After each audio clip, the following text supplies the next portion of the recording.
سورۃ فلق کے دوسرے فضائل، اس کے علاوہ، دم کے علاوہ اس کے فضائل حدیثوں میں بیان ہوئے ہیں کہ ادروائز بھی پڑھنی چاہیے، اپنے طور پہ پڑھ لینی چاہیے، اس کی تکرار کر لینی چاہیے، رات کو سوتے وقت پڑھنی چاہیے، مختلف پڑھنے کے مواقع اس کے وہ بھی حدیثوں کے اندر بیان ہوئے۔ مثلا ان عقبۃ بن عامر الجہنی رضی اللہ تعالی عنہ عن النبی صلی اللہ علیہ وآلہ وسلم قال قد انزل اللہ علی آیات لم یرى مثلہن۔ نبی کریم صلی اللہ علیہ وسلم نے فرمایا کہ اللہ تعالیٰ نے مجھ پر کچھ آیات ایسی نازل فرمائی ہیں، ان جیسی آیتیں پہلے سامنے نہیں آئیں۔ آؤٹ سٹینڈنگ اور ڈفرینٹ قسم کی آیتیں ہیں یہ جو صورتیں ہیں۔ فرمایا وہ کیا ہے؟ قل اعوذ برب الناس الی آخر السورہ وقل اعوذ برب الفلق، ان دو صورتوں کا ذکر فرمایا کہ سورۃ الناس اور سورۃ الفلق الی آخر السورہ، پوری کی پوری صورت آپ نے پڑھ دی، اور یہ دونوں صورتیں فرمایا ان کے لیول کی، شان اور مقام کے لحاظ سے اور ڈفرینٹ قسم کی کوالٹیز اور افیکٹیویٹیز کے لحاظ سے اور تاثیر کے لحاظ سے یہ صورتیں اپنی شان جداگانہ رکھتی ہیں۔ ایک حدیث میں آتا ہے، نبی کریم صلی اللہ علیہ وآلہ وسلم سے حضرت ابو مسعود رضی اللہ تعالیٰ عنہ روایت کرتے ہیں، لقد انزل علی آیات لم ينزل علی مثلہن المعوذتین، میرے اوپر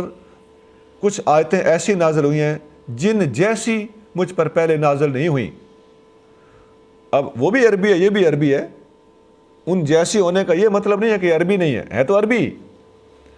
ان جیسی نہ ہونے کا یہ مطلب بھی نہیں ہے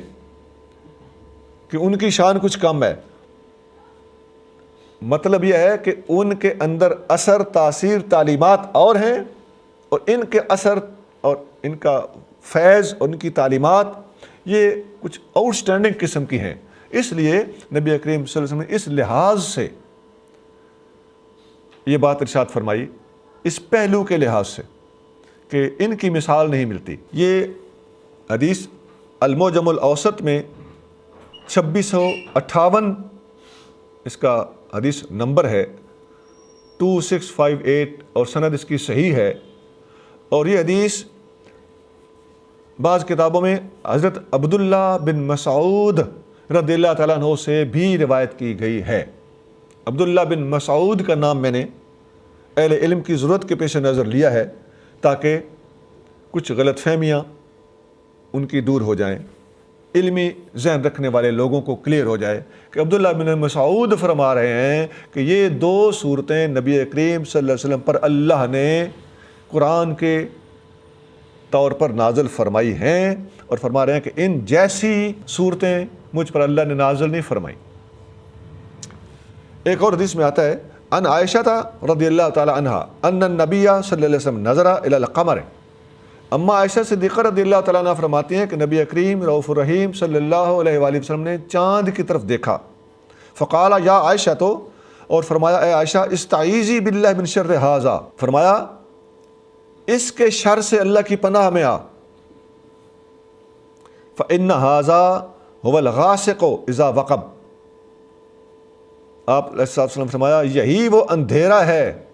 جس کے بارے میں قرآن میں آتا ہے وَمِن شَرِّ غَاسِقٍ اِذَا وَقَبَ، اس سورۃ فلق کے جو الفاظ ہیں وہ آپ نے جہاں کوٹ کیے،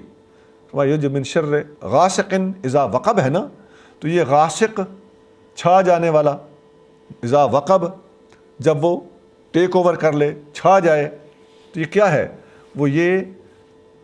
جو چاند ہے اس کا چھپ جانا اور اندھیرے کا آ جانا ہے، تو اللہ کی پناہ میں آپ۔ ایک اور حدیث میں آتا ہے، ان عقبۃ بن عامر رضی اللہ تعالیٰ عنہ قال قلت یا رسول اللہ اقرأ من سورۃ یوسف و سورۃ ہود، عرض کیا یا رسول اللہ میں سورۃ یوسف اور سورۃ ہود پڑھنے کا عادی ہوں۔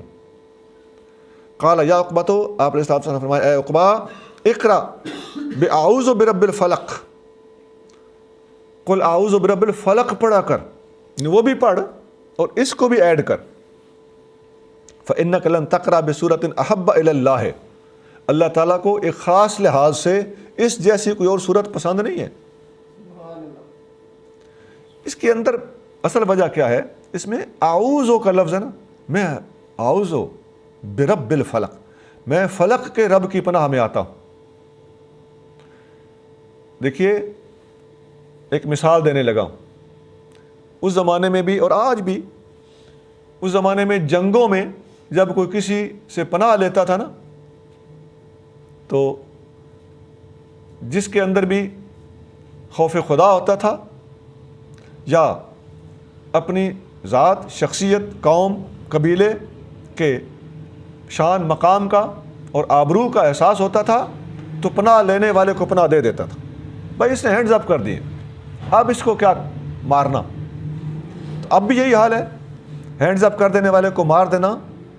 قانونی طور پر بھی جرم سمجھا جاتا ہے، یہ کوئی طریقہ نہیں۔ تو جو اللہ کے سامنے ہتھیار ڈال دے، ایمان سے بتائیے اللہ تعالیٰ سب سے بڑا غیور ہے کہ نہیں ہے؟ سب سے بڑا آبرو والا ہے کہ نہیں ہے؟ تو اللہ تعالیٰ سے پناہ لینے والا بندہ، اور یہ بات جاتے جاتے عرض کر دوں، جو غریب لوگ، پسے ہوئے لوگ، آہیں نکالنے والے لوگ، لوگوں کے ظلم کا شکار ہونے والے لوگ جب اللہ سے پناہ لیتے ہیں نا، تو اللہ تعالیٰ ان کی سائیڈ اس طرح لیتا ہے جیسا لینے کا حق ہوتا ہے۔ اس لیے حضور فرماتے ہیں اتق دعوت المظلوم، مظلوم کی آہ سے ڈرنا، وہ سیدھی عرش پہ جاتی۔ تو اس لیے فرمایا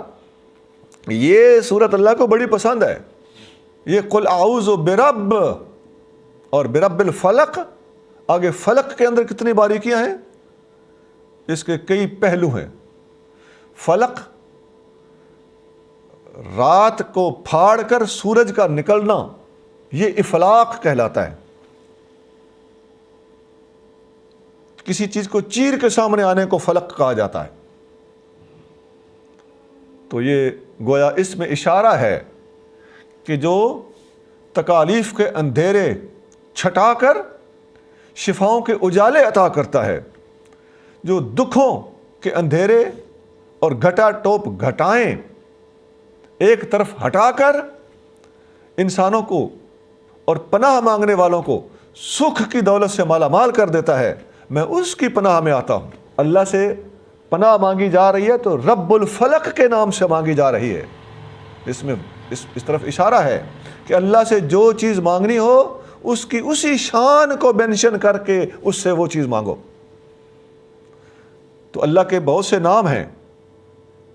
تو شافی کہہ کر شفا مانگو، رزاق کہہ کر رزق مانگو،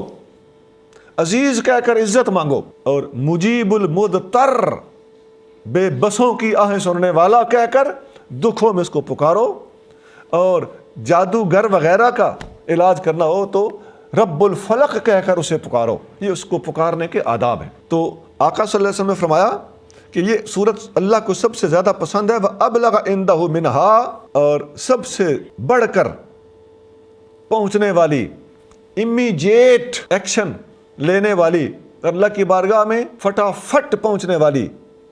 اور سریع الاسر سورت یہی ہے۔ فَإِنِ اسْتَطَعْتَ أَن لَا تَفُوتَكَ فَافْعَلْ، اگر تم سے ہو سکے کہ اس کو کبھی مس نہ کرو تو پھر ایسا ہی کرنا، کبھی اس کو چھوڑنا، ترک نہ کرنا۔ ایک اور حدیث میں آتا ہے، صحیح بخاری میں حدیث نمبر 4976 ہے، جو ابھی پڑھنے لگا ہوں، میں صرف اردو پڑھنے لگا ہوں۔ حضرت زر بن حبیش کا بیان ہے کہ میں نے حضرت ابی بن کعب رضی اللہ تعالیٰ عنہ سے سورۃ الفلق اور سورۃ الناس کے بارے میں دریافت کیا۔ ابی بن کعب رضی اللہ تعالیٰ عنہ وہ صحابی ہیں جن کو نبی کریم صلی اللہ علیہ وسلم نے اس امت کا سب سے بڑا قاری قرار دیا ہے، جامع ترمذی کے اندر حدیث ہے۔ تو پھر کہتے ہیں کہ میں نے ابی بن کعب سے ان دو صورتوں کے بارے میں پوچھا، تو انہوں نے فرمایا کہ میں نے ان کے متعلق رسول اللہ صلی اللہ علیہ وسلم سے پوچھا تھا، تو آپ نے مجھ سے فرمایا یہ صورتیں اللہ نے مجھے فرمائی ہیں کہ قل